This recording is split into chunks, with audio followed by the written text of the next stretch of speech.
These are the different themes, जैसे कि social studies, science, language, music, listening assessments, numeracy, creative and field trips, ऐसी कुछ themes जो हैं आप लगा सकते हैं। ये किस फॉर्म में दिया है, देखो वेब चार्ट के फॉर्म में। This is called as web chart.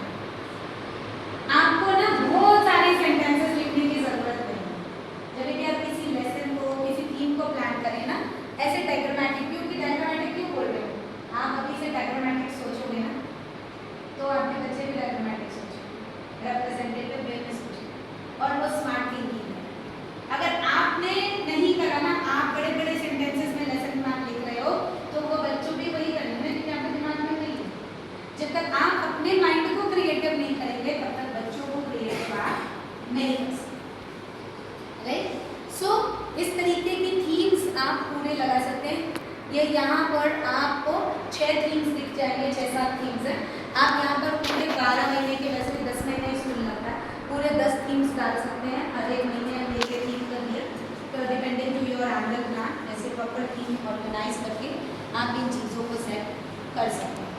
Next theme के बाद में इन्हीं थीम्स को कैसे एक्सप्लोर करना है। जैसे ये वाटर वाला ही थीम, अकेला वाटर पड़ा है, अब ऐसा लेसन प्लान बनाना है। ठीक है, कैसे बनाएंगे? अब यहाँ पर अकेला वाटर वाली थीम को आप फाइन आर्ट्स में क्या करा सकते हो, उसको साइंस से कैसे लिंक कर सकते हो, आप उसको असेसमेंट, मतलब आपने जब चीज़ें सिखा दी ना, उसके बाद उसको चेक कैसे करोगे, इसको यहाँ लिख दिया, उसको मैथमेटिक्स से कैसे लिंक कर सकते हो। देखो वाटर को आप मोर लेस वाले कॉन्सेप्ट से पढ़ा सकते हो, फुल एम्प्टी वाला कॉन्सेप्ट पढ़ा सकते हो वाटर का यूज करके, राइट? देन म्यूजिक में कैसे आप कर सकते हो, वो जल तरंग नहीं यहाँ है तो वीडियो में दिखा है ना, तो वो वैसा कुछ करा सकते हो। सोशल स्टडीज में कैसे लिंक कर सकते हो, वाटर बॉडीज, राइट? एक टॉपिक है, उस एक टॉपिक को मल्टीपल वेज में, मल्टीपल थीम्स में कैसे आप कर सकते हो। So this is a plan of a web chart of the theme based skill। इसमें क्या होगा, स्किल भी डेवलप होगा, टीचर का भी और बच्चे का। इन सब चीज़ों में टाइम बहुत चाहिए, इसलिए मैंने कहा कि पहले खुद के लिए समय निकालें। इसमें टाइम बिल्कुल नहीं जाएगा, मैं सच बता रही हूँ।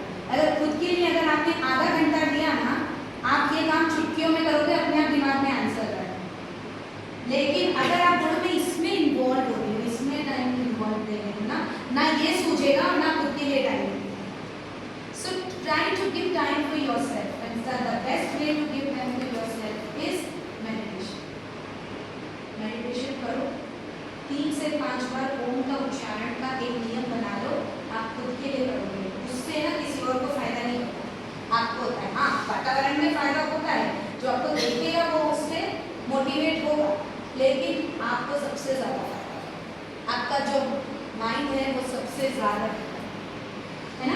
तो आपको खुद के लिए टाइम देने के लिए समय नहीं मिल रहा है ना, एक रूटीन में मेडिटेशन इन्वॉल्व कीजिए, पहले 5 मिनट 10 मिनट, ये चीज़ें अपने आप उभरेगी, स्किल्स अपने आप आएगा, छुट्टियों में ये काम करना है ना। नेक्स्ट लेसन प्लान, आप इसमें जैसे मैं आपको बोलूँ, ये जैसे मैथ्स कर रहे हो, यहाँ पर देखें आप more less, many, full, empty, और यहाँ पे concept of capacities, different size and shapes. अब मैं अगर आपको बोलूँ, जैसे मेरा अगर एक टॉपिक है साइज एंड शेप, छोटी क्लास में, ठीक है, अब मैं क्या करूँगी, ये साइज एंड शेप को बीच में रखकर गोल्स और डोमेन्स के साथ में बनाऊंगी। तो this will be your personal lesson. समझ में आया? जैसे जो आपका सब्जेक्ट है, जो सब्जेक्ट में जो टॉपिक है, जो चैप्टर, ये मैंने एग्जाम्पल के साथ आपको बताया वाटर, ठीक है ना। तो इसमें क्या होगा कि आप उसको लिंक करोगे, आप एक कॉलम पूरा सर्कल बनाइए सिर्फ डोमेन्स के, एक सर्कल बनाइए गोल्स के, और नीचे का सर्कल इवैल्यूएशन, और फिर उसके बाद में एक एक्टिविटीज, 4 कॉलम बनाइए, बीच में चैप्टर का नाम। तो इसमें क्या होगा, आप एक तरफ डोमेन लिख दिए, फटाफट लिख लोगे, वो तो गोल में फटाफट लिख लोगे, ये आपका पता है कि इस चैप्टर में ये गोल हो रहा है, ये डोमेन हो रहा है। सोचना क्या है, बस इसको मैं चेक कैसे करूँगी, ऐसे क्या एक्टिविटी करूँगी, इतना ही सब सोचना, राइट? एक राइट हैंड साइड पे आपने एक्टिविटीज लिखी थी, मैं इसको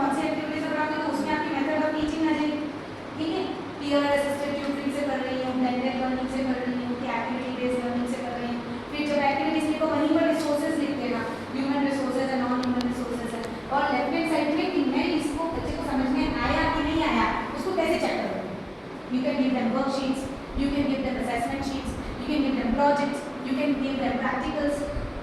इस तरीके से आप उसे कर सकते हैं, right? So this is the general format of a lesson plan which you can do it in the form of web chart. इसमें बहुत ज़्यादा लिखना भी नहीं होता है, बहुत ज़्यादा दिमाग भी नहीं लगाना होता है, लेकिन हमारा दिमाग जो है डायग्रामेटिक वे में रिप्रेजेंट हो जाए। ठीक है?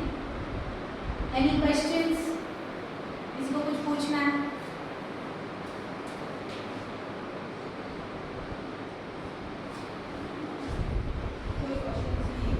सर का ये जो डाउट था मैम कि जैसे बच्चा कई दिनों से नहीं आता है तो हम उसको कैसे, जैसे मैथमेटिक्स टॉपिक में कैसे उसको कवर करें, तो हमने तो वही बताया उनको कि मैथमेटिक्स जैसे टॉपिक्स पीयर असिस्टेड ट्यूटरिंग और पर्सनल ट्यूटरिंग से मतलब समय तो देना नहीं पड़ेगा, बिना समय दिए आप कॉन्सेप्ट्स को नहीं कर सकते, लेकिन जब आप ऐसे सब्जेक्ट्स को इन चार्ट्स में अगर आप करेंगे तो टीचर का समय बच जाता है कि इसको कैसे कम समय में आप उसको बता सकते हैं। तो ब्रेक टाइम में या थोड़ा जल्दी आप अगर थोड़ा रुककर उसको पर्सनलाइज या प्योर ट्यूटरिंग ही देना पड़ेगा, इसके अलावा ऑप्शन नहीं है। आप क्लासरूम में उसको आप समय व्यक्त कर नहीं दे सकते। चार्ट वाला तो छोटे बच्चों के लिए तो ओके है, बड़े बच्चों के लिए क्या होगा चाहिए? उम्मीद यही होगा सर, बड़ों के सीनियर क्लासेस ऑल्सो। देखो अपने को ये दिमाग में बिल्कुल नहीं रखना बच्चा छोटा है, बड़े बच्चे हो रहे हैं उनमें भी बचपन है, तो वो Even I am using flowchart in various studies in 12th class. मैं अभी तक यूज कर रही हूँ, मैं फ्लो चार्ट से ही पढ़ती हूँ, बिना फ्लो चार्ट से दिमाग में रहते ही नहीं है। आप मैक्सिमम फ्लो चार्ट यूज कीजिए sir, mathematics and definitely your creativity जरूर करने की कोशिश करो। मैथमेटिक्स में it will be helpful to the students in a smart way and presenting them in a different. कोशिश करें कि जो हमारे पुराने मेथड्स है उनको हटाकर नए मेथड्स हो जाएगा। Maths also we are using bar diagrams. Bar diagrams में भी आप उसको सिर्फ फॉर्मूले वाइज bar diagrams बनाएंगे तो वो एक अट्रैक्शन। अब देखिए मैथ्स में जैसे मेंसुरेशन जैसा टॉपिक है, क्या हम उसको टेबल में नहीं लिख सकते? तो वो बच्चे के लिए चार्ट हो गया। अगर मेंसुरेशन टॉपिक बच्चे का छूटता है, आपके पास चार्ट बना रखा हुआ है, और आजकल तो सर आपके पास टाइम नहीं है, पिंटरेस्ट से निकाल लो, नेट से तो हो जाता है चार्ट में। हाँ, फिर उसके बाद बच्चे को उसी चार्ट से याद कराना। निमोनिक्स का यूज कीजिए, क्यूब, क्यूबॉइड वगैरह, इसके बाद ये उसको यूज करके उसको याद कराना, वो फॉर्मूला को उस तरीके से याद कराना। पाइथागोरस थ्योरम का भी एक कुछ है, मुझे याद नहीं आ रहा, एक ट्रायंगल से कुछ परपेंडिकुलर अपॉन बेस, एक सेंटेंस है। मैं तो cos A cos tan वाले में भी लगता है।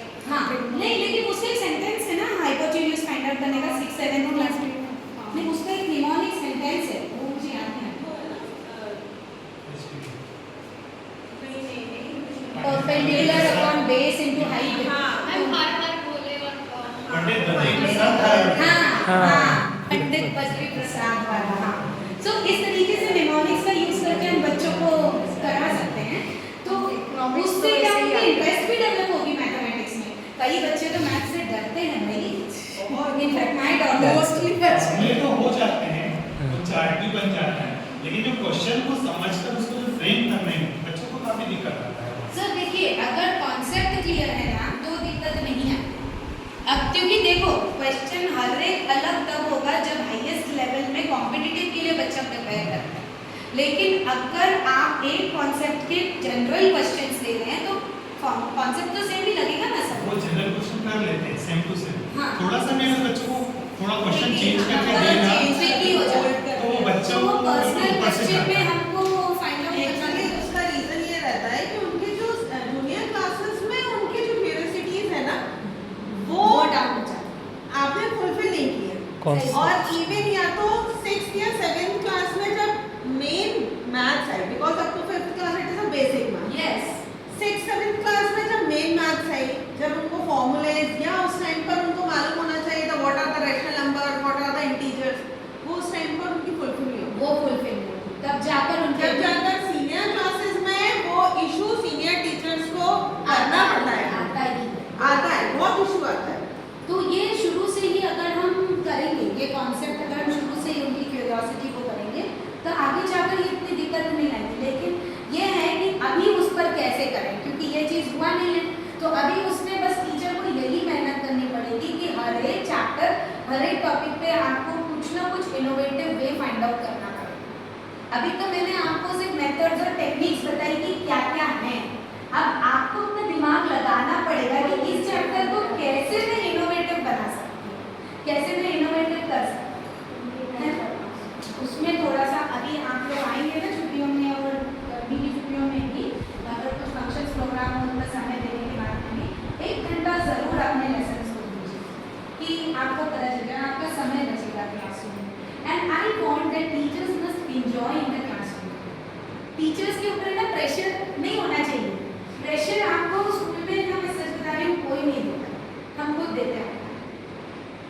हम कैसे देते हैं कि मेरे को ये करना है, मेरा ये काम पेंडिंग है, मेरा ये काम पेंडिंग, मेरा ये काम पेंडिंग। क्यों पेंडिंग है? क्योंकि वी आर नॉट प्रिपेयर्ड। आप एक बात बताइए, जब आपको कहीं किसी की शादी में जाना है तो वहाँ पर आप क्या लेके जाते हैं? स्विमिंग कॉस्ट्यूम, लहंगे लेके जाओगे, अच्छी खासी साड़ियाँ लेके जाओगे, तो क्या करते हो आप? प्लानिंग करते हो। और वो प्लानिंग किसी की शादी है तो 1 महीना पहले से होती है। तो क्यों ना स्कूल के बच्चों को साल भर एंजॉय खुद करने के लिए और खुद कराने के लिए हम मात्र 1 महीने की प्लानिंग कर रहे हैं, और साल भर हम भी एंजॉय करें, टीचर्स भी एंजॉय करें। एकदम फ्रीली खुशी खुशी आप स्कूल कब आओगे ना, जब आपको क्लासरूम में क्या पढ़ाना, कैसे पढ़ाना, उसका टेंशन नहीं होगा, वो आपके लिए यूज्ड टू हो जाएगा। ऐसा होना चाहिए, मुझे तो कोई भी काम दे तो भाई मैं तो कर लूँगी। ये चीज़ तब आएगी ना जब आप पूरी तरीके से प्लान होगे, not on the papers but in your mind. उसके लिए बस 1 महीने की प्रैक्टिस चाहिए। तो इन छुट्टियों में 1 महीना पूरे बुक को रेफर करो, जो भी बुक आपको, जो भी सब्जेक्ट आपको मिल रहा है ना, ये नहीं है कि वो महीने में देखा जाएगा, नहीं, पूरा बुक 1 महीने में रेफर करो। फिर उसके बाद उसके फ्लो चार्ट्स बनाइए, एक्टिविटीज बनाइए, सब करिए। ये सोचो कि आपकी 1 महीने बाद एग्जाम, ये सोच के उसको प्रैक्टिस करोगे ना, frankly speaking you will enjoy in school. Enjoy करोगे स्कूल में। आप जब तक एंजॉय नहीं करोगे ना, बच्चा नहीं एंजॉय करोगे। So now today make a goal in your mind that next year I am going to enjoy in the school, and for that I have to work hard. बस एक छोटा सा, थोड़ा सा और टाइम लूँगी। एक छोटी सी स्टोरी है जो हमारे 10th क्लास में हमारे मैथमेटिक्स के सर ने हमको बताया था। वो स्टोरी आप लोगों के साथ शेयर करना चाहती हूँ। उन्होंने ये बताया था कि 2 पत्थर, शायद आप लोग भी सुने होंगे इस स्टोरी को। 2 पत्थर एक जंगल में बैठे हुए थे। एक मूर्तिकार कहाँ से आता है, वो उसे कहता है कि पत्थर से कहता है मूर्तिकार, तुम दोनों मेरे साथ चलो, मैं तुम पर 1 साल मेहनत करूँगा, बहुत मेहनत करूँगा, तुम्हें बहुत दर्द होगा, तकलीफ होगी, परेशानी होगी, लेकिन अगर तुम 1 साल इसको दे, मैं तुमको ये गारंटी दे देता हूँ, तुम मरोगे। 1 साल अगर तुम इसकी मेहनत कर लो, इसको झेल लो, तो बाद में तुम्हें इज्जत जो मिलेगी ना, उसकी रिस्पेक्ट, जो भी चीज़ मिलेगी ना, तुम उसको एंजॉय करो। एक पत्थर बोलते हैं मेरे को बड़ा दर्द होगा, मैं नहीं जाऊँगा, मैं लेकर तो मैं दोनों को जाऊँगा। मूर्तिकार दोनों को लेकर चला गया। एक पत्थर ने बोला 1 ही साल की बात है, चल 1 साल दे दिया तुझे, लेकिन अगर उसके बाद मुझे रिस्पेक्ट नहीं मिली तो मैं गारंटी से बोलता हूँ, बस तू मन से झेल लेना। अब उसने उस जो पत्थर ने परमिशन दी ना, उसी पत्थर पर अच्छी कार्विंग करके एक अच्छी मूर्ति बनाई। वो कृष्ण भगवान की मूर्ति बनी, मंदिर में स्थापित की। दूसरा पत्थर ने मना किया, बगल में रखा, लोगों ने उस पर नारियल को। जो पत्थर ने मेहनत झेली, ठीक है, उसका सम्मान। जिस पत्थर ने मेहनत नहीं झेली, उसको हर समय पीटा गया। समझ रहे हो? तो जब कई बार हमें ये चीज लगती है ना कि अरे इतना प्रेशर है, ये चीज हो रहा है, मुझे इतना सुनने मिल रहा है, मैं ये करें, जान को छोड़ो, मुझे करना ही नहीं। वो जहाँ जाओगे वहाँ पर सुनने को। लेकिन अगर मैं तो आपको 1 महीने की मेहनत बोल रही हूँ, वो तो हमको 10वीं क्लास में बोर्ड एग्जाम के लिए सर ने उस समय बताया था, जो मुझे आज भी याद है। लेकिन मैं बस आपको 1 महीने की मेहनत बोल रही हूँ, बिकॉज आप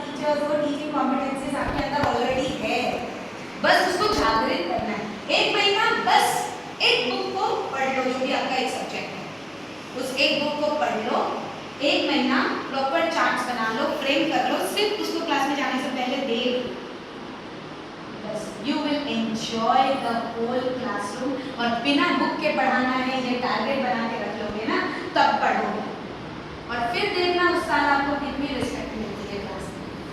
और जहाँ जाओगे उधर रिस्पेक्ट मिलेगी, जहाँ चार लोगों के बीच बैठोगे और कुछ ये क्या बोलते हैं ज्ञान भरी बातें करोगे ना, लोग आपको सुनना पसंद है, वो चीज़ तब आएगी। तो इसी स्टोरी के साथ मैं आज के सेशन को विराम देती हूँ। आप सभी का बहुत बहुत धन्यवाद, बहुत ध्यान से सुना। ये स्टोरी बहुत अच्छी लगी, अभी अपने स्टूडेंट को सुनाएंगे। जी जरूर जरूर जरूर सुनाइए। नहीं, this is for growth as well. Yes, अगर आप कहीं भी, मतलब मुझे ऐसा लगता है, मतलब मैं अपना पर्सनल एक्सपीरियंस बता रही हूँ। मैंने जब ज्वाइन किया था ना स्कूल, हाँ। मेरा ग्रेजुएशन कंप्लीट हुआ था और उसके बाद मैंने हर एक चीज़ टीचिंग से रिलेटेड, इवन ऑफिस से एडमिन से related, even in the department also, मैंने जो बनाया है वो सिर्फ इसलिए कि मुझे एक था क्यूरियोसिटी था। Yes, curiosity to learn something, even in teaching also, even in admin also, admin. कि आप में अगर क्यूरियोसिटी नहीं होगी सीखने की तो आपकी ग्रोथ कभी नहीं हो सकती। सही बात। वो तो ऑब्वियस है कि ग्रोथ आपकी वहीं पर हो जाएगी और आपके माइंड में एक चीज डेवलप होगी कि हमारी ग्रोथ होती क्यों नहीं, सही बात। सबकी हो रही है, हमारी ग्रोथ क्यों नहीं होती है, हम उस एम तक क्यों नहीं अचीव कर पाते हैं। वो एक है क्योंकि आप में कहीं ना कहीं 50% है लर्निंग कैपेसिटी, 100% नहीं, Where there is a will, there is a way. या और वो दिल को जागृत करना बहुत जरूरी है, वो क्यूरियोसिटी से ही होगा। और वो क्यूरियोसिटी बच्चों से सीखो। बच्चों में कितनी क्यूरियोसिटी होती है भाई, छोटे बच्चों में, जब तक आप बता नहीं दोगे ना, आपका बलून नहीं छोड़ते हैं। बताओ क्या करना है, क्या करना है। And even the history is repeating itself actually it's repeated, बहुत रिपीट हो रहा है और इसको आपको करना ही है। जब तक आप अपने अंदर क्यूरियोसिटी को डेवलप नहीं करेंगे ना, आपको बिल्कुल भी मजा नहीं आएगा। अगर आप अपनी लाइफ को सच में एंजॉय करना चाहते हो, डेवलप क्यूरियोसिटी किसी भी फील्ड में। क्यूरियोसिटी जब तक नहीं होगी तब तक आपकी इन्वेंशंस नहीं होगी, इनोवेशंस नहीं होगा। अब सर आप मैथ्स में इनोवेशन लेकर आइए जरूर लेकर आइए, और ज़्यादा मेहनत नहीं, टेक्नोलॉजी का यूज़ कीजिए, बहुत चीज़ रेडीमेड मिलती है, आपको मेहनत भी इतना एक ऐसा बच्चा जो बोल ही नहीं रहा है, लिख ही नहीं रहा, उसको कैसे एक्टिव करें? मैम कितनी सारी एक्टिविटीज़ हैं। मैम वो मतलब एक है केजी में बच्ची है जो किसी भी चीज़ में एक्टिविटी नहीं करती, रोती रहती है, रोती रहती है, रोती भी नहीं है, उसका मन ही नहीं कर रहे।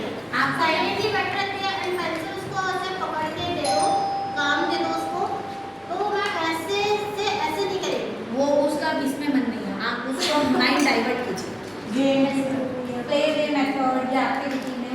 वो उसको पेंसिल पकड़ते ही लगता होगा कि मैं स्कूल आ रही है, मुझे पढ़ना है, दूसरे वे से पढ़े। मैम मैंने मतलब इतना ऑब्जर्व किया, जैसे आप गेम्स वगैरह में भी खिलाते हैं उसको बोलते हैं कि बेटा भाई आप इसमें पार्टिसिपेट करो, नहीं मैम मुझे नहीं खेलना।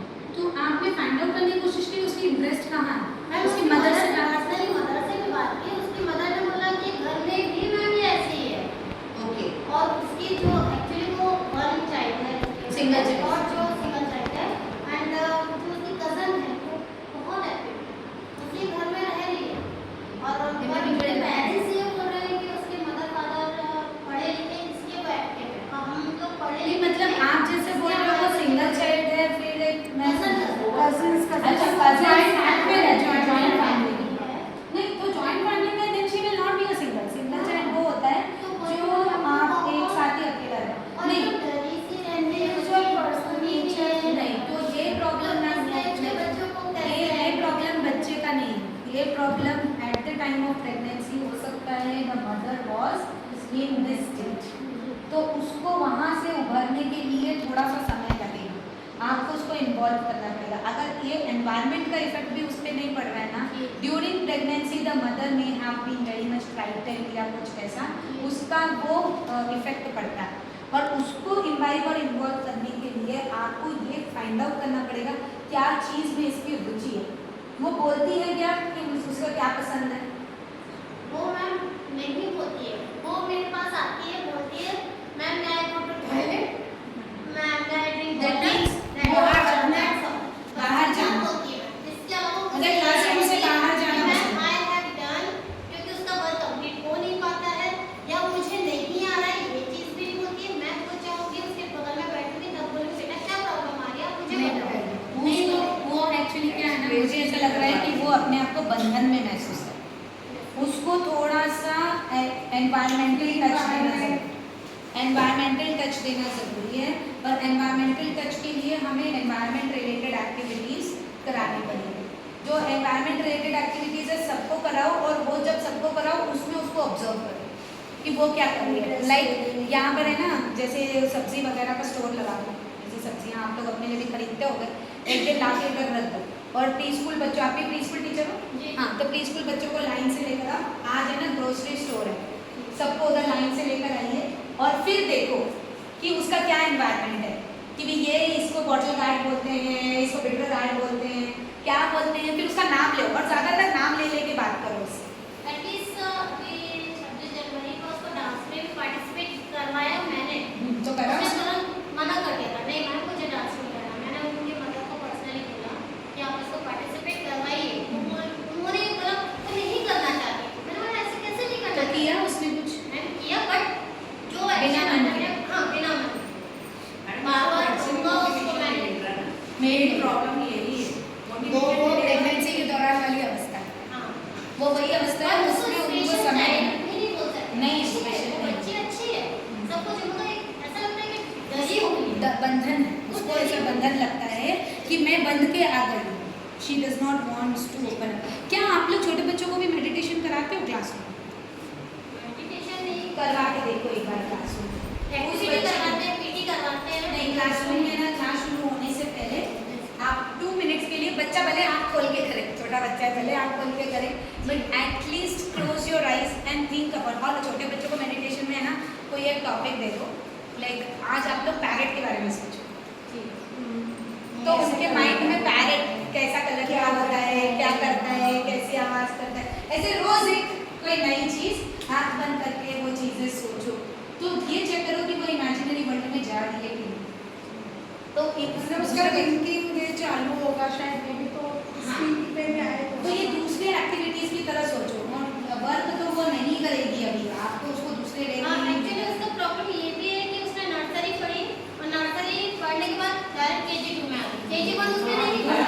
ये भी है ना। उसको लिखना भी Parents का ऑनलाइन काम अरे नहीं, एक्सपेरिमेंट कुछ नहीं, एक्सपेरिमेंट करते हैं बच्चों पे। एक्चुअली मैंने आपको ऑनलाइन क्लासेस में भी यही पूछा था कि वो बच्चा नहीं लिखना चाह रहा है, हाँ। पर हम उसको लिखना कैसे सिखाएं? हाँ, नहीं वो पेंसिल ही नहीं पकड़ना चाहता। अब पेंसिल पकड़ भी ली उसने डर के मारे, तो वो मतलब ए अगर वर्ड है तो ए भी नहीं बनाएगी। हाँ, नहीं, आपको उसको बस दूसरे वे से ही कराना है। आप उसको जैसे ना पेंसिल नहीं पकड़ना है ना, आप सैंड पे लिखवाइए, चावल पे लिखवाइए, फ्लैश कार्ड्स जो सैंड पेपर वाले होते हैं ना, उस पर मोटिवेट करके उसको इंटरेस्ट डेवलप कीजिए। तो उसको पेन पेंसिल नहीं पकड़नी है ना, लेट द चाइल्ड। बट यही प्रॉब्लम है कि वो UKG में है। ये सब अपन मैम 7 घंटे अपन करवा सकते हैं, 6 घंटे घर में करवा वो सकते हैं, environment बट घर में देना क्या है। कर रही है वो? घर में environment तो वो देना और पड़ेगा। फिर दोनों बच्चे तरफ से को करना दे रहे हैं, पेरेंट्स नहीं दे रहे हैं। पेरेंट्स को क्या बोलो कि भाई तो उस तरह से कुछ मैंने बोला, बच्चे का इंटरेस्ट जनरेट कैसे होगा? एक्सपेक्टेशंस बढ़ जाती है Actually, कि वो मुझे ना मोटिवेट करने की जगह मुझे बिल्कुल गिरा देते कि नहीं बेटा आप ये नहीं कर पा रहे हो, आपके एज के बच्चे ऐसा कर लेते हैं, वही। पर आप नहीं कर। तो वो ना थोड़ी सी फिर क्या होता है, कहीं ना कहीं compare भी बहुत करते हैं और बिल्कुल नीचे आ जाती उसकी मदर ने मुझे बोला कि मैम आप मुझे 1 पेज देते हो, मैं 3-4 पेज करवाती हूँ। जबरदस्ती ना, तो जब मैं क्या कैसे करवाती हूँ? माँ मैंने कभी तो मैं वो इसलिए झंझट लग रहा है उसको पढ़ना, मैंने प्रेशर बोला वाइज उनको मैंने बोला कि मैडम आप मारो नहीं, आप उसको ये बोलो कि मैडम ने जैसा लिखा वैसा लिख के लिखो, कोशिश करो आप। अरे भाई मैंने 10 लाइन दिए हैं, आप 8 लाइन लिखो, 4 लाइन लिखो, 2 ही लाइन लिखो। आप तो कि आप पेंसिल एक लाइन लिख के बताओ तो मुझे, नहीं। मैं आपकी राइटिंग देखना चाहती हूँ। बट वो मैं भी UKG में, अब UKG में 1 में जाएगी। वही मैं, अब वो फर्स्ट में जाएगी और बिल्कुल ऐसे नहीं, बच्चों को प्रमोट बिल्कुल नहीं नहीं। करना चाहिए।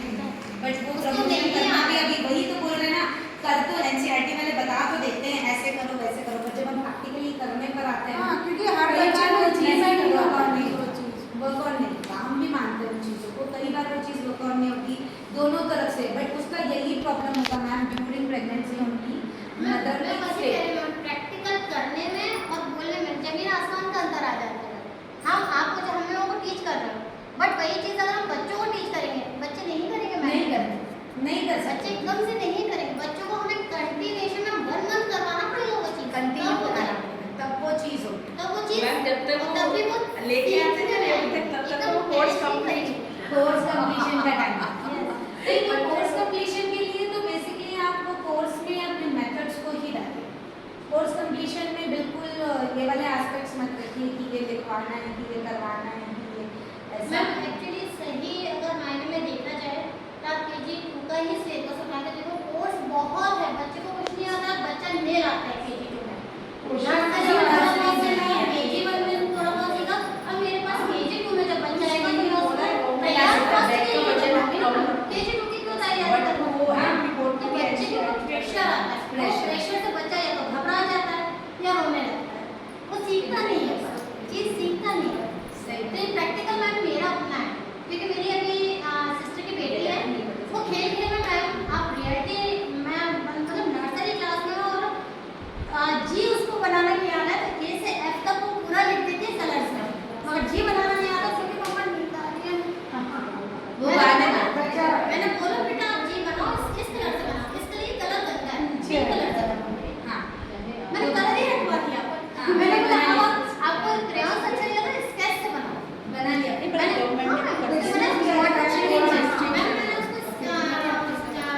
किया, ब्रश से उसने बनाया, उसको डिप किया, ब्रश से बनाया, देखो मम्मा मैंने जी बनाया। वही जब तक आप चेंज नहीं करोगे तब तक वो नॉवेल्टी तो सभी को चाहिए। बट बच्चे को मैं जहाँ प्रेशर डाल रहा है ना, वहाँ बच्चे कुछ भी नहीं वी कैन नॉट और हम स्कूल में आ रहे हैं तो हमारे को प्रेशर आ रहा है कोर्स पूरा करवाना है, हमें ऊपर से प्रेशर आ रहा है, हम बच्चे को प्रेशर देंगे, बच्चा घबरा जाएगा। मैडम बच्चों के पेरेंट्स तक प्रेशर डालते हैं ना कि आपने मैडम आपके बच्चे इतना कर चुके हो, मेरे बच्चे ने तो अभी तक इतना किया ही नहीं है, जबकि घर पे वो कर रहा है, स्कूल में आप नहीं करवा रहे, पर ये नहीं देखते कि इससे कितनी रिलेटेड मेहनत मुझे कर कुछ रहे हैं। याद आ रहा है, थोड़ा शेयर करना चाहूँगा, करूँगा। जी सो एक्चुअली जैसे आप जब प्रॉब्लम पे बहुत ज़्यादा फोकस करोगे ना, तो आपका माइंड और ज़्यादा प्रॉब्लम्स क्रिएट करेगा। आप सॉल्यूशन पे फोकस कीजिए, यू आस्क योरसेल्फ कि कैसे इसको मैं खोलूँ, ये बच्चा जो वो पर्सनलाइज हाँ जी जी। और एक और चीज़ मैं शेयर करना चाहूँगा, जैसे मेरा खुद का एक एक्सपीरियंस है, महर्षि विद्या मंदिर में मैं छोटे में पढ़ा हूँ, बड़े में तो नहीं पढ़ पाया, पर वहाँ पे हमको तो मतलब आइज़ क्लोज करा के एक के पीछे एक लाइन से पूरी क्लास में कुछ शायद मंत्र दे देते थे, और पूरी क्लास में आँख बंद करके हम लोगों को चलवाते थे एक के पीछे एक। सो हम लोगों को सिर्फ आँख बंद करके खुद ही देखना रहता था, तो उससे हमारी ध्यान की शक्ति क्रिएट होती थी। सो जो मैम ने अभी शेयर किया कि मेडिटेशन, फोकस पावर, ये सारी चीज़ें जो होती, कई बच्चे नहीं खुल पाते। आपको मैं क्या बताऊँ, मैं खुद नहीं खुला था, मैं कॉलेज तक नहीं खुला था कॉलेज के बाद जा कर के जब मेरा बेटा शायद हुआ ऐसा जैसे कल हम लोगों की क्लासेस में हम लोगों के कुछ एक्सपीरियंसेस शेयर हुए कि कई बच्चे होते हैं वो पूछते ही नहीं हैं, तो मैं उसी तरीके का था कि मैं पूछता ही नहीं था मैं सोचता था कि हाँ मेरे एक इमेजिनेशन का वर्ल्ड रहता था, उसमें मैं खुश रहता था ऐसा। सो आपको बहुत ज़्यादा ओपन है, बहुत टॉकेटिव है, बहुत ज़्यादा सबसे जल्दी कनेक्ट हो जाती है, तो सेम एनवायरनमेंट में रह रहे हैं, दोनों का इंडिविजुअल नेचर इंडिविजुअल डिफरेंसेस होते हैं। मैडम कुछ बच्चे तो ऐसे होते हैं जो काफी बड़े होने के बाद भी उन्हें काफी करेज दे रहे कि नहीं बेटा आप ऐसा करो, आप ऐसा करो, उसके बाद भी नहीं उनका इंटरेस्ट ही नहीं होता। इंटरेस्ट।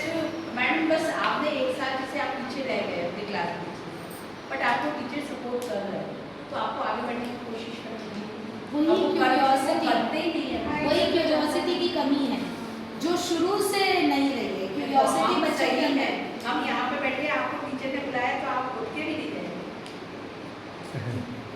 ऐसे बच्चे भी Curiosity है हैं क्लास में। सही है, सही है। उसका सटीक होना और वही 9th क्लास का प्रवीण, उसको बोलो तो उसमें माइंड की थोड़ी कमी बट वो करता है। हाँ और माइंड की कमी ऊपर ऐसे कैसे वो बच्चा खाना खा रहा है, पानी पी रहा है,